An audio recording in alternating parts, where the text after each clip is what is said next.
প্রথম বাতাস উঠলো, বাতাস দিয়ে ঘরে একটা জাহিদ দিল, তখন আমরা বাচ্চা নিয়ে ঘরের ভিতরে বাতাস ওঠার পরে যখন ঘর জাহিদ দেওয়ার সাথে সামনে তো একটা গাছ ভেঙে পড়ে গেছে গাম করে মাথার উপরে। তখন আমরা কি করবো, নিচে তো না টান দিয়ে বার করে আরেক ঘরে দিয়ে দিচ্ছি, দিয়ে দেওয়ার পরে আর একটা গাছ ভেঙে একবারে ঘর ঘুরে ঘুরে। না আমার তো কোনো কিছুই নেই, আমার পিন্ডের উপরে বাদ। আমার অনেক কষ্টে দিন যা, দিন কামাই করে দিন খাওয়া লাগে, ঘর তোলার কোনো সামর্থ্য তার আমার নেই।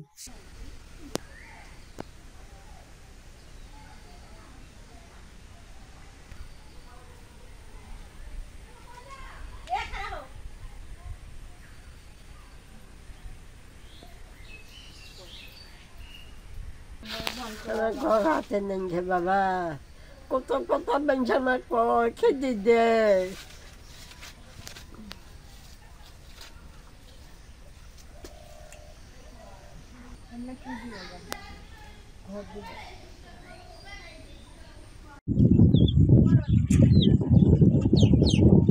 আমার ওই কলার বাগান পুরাটা গেছে গা, ওখানে বাঁশের জালটা উড়ে গেছে, ওখানে আমি কিছু কাঠ বাগান করছিলাম ওই ওই এদিকে, সমস্ত ওইগুলো ভাঙে গেছে গা।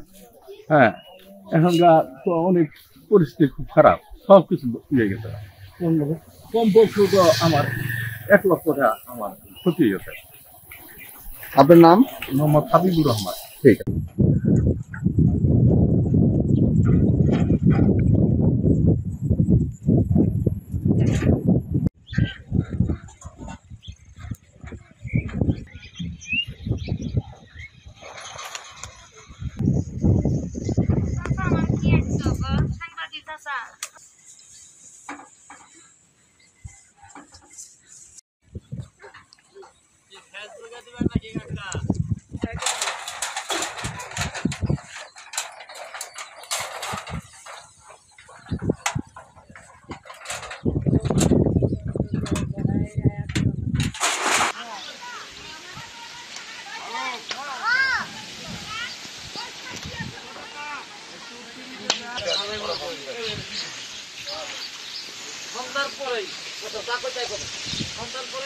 হঠাৎ ধরে ওটা গরম তো থাকবে না, ওটা করে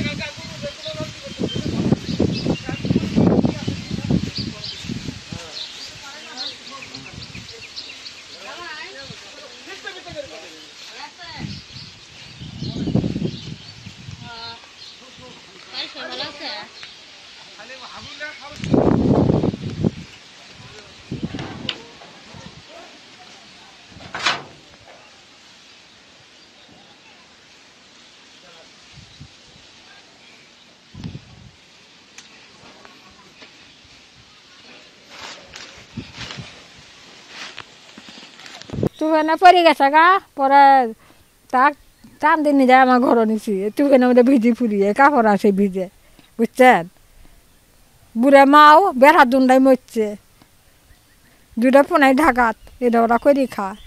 ছোট ছয়তে গেছে গা, এরা বেঠি এরা বেঠা ভাইয়ের, ওদের পুষ করেন তা করে দিলে ভালাই হবো। ইতি মরলেও পোনাই ফান, মাও নেই বাপও নেই, মাও মরছে।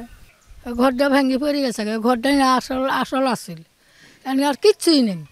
রাতে হট হট করে বাতাস, এই তুফান আসে আমাদের ঘর বাড়ি সব ভাঙে, আমরা সারা রাত বৃষ্টির মধ্যেই রাত কাটাই দিছি।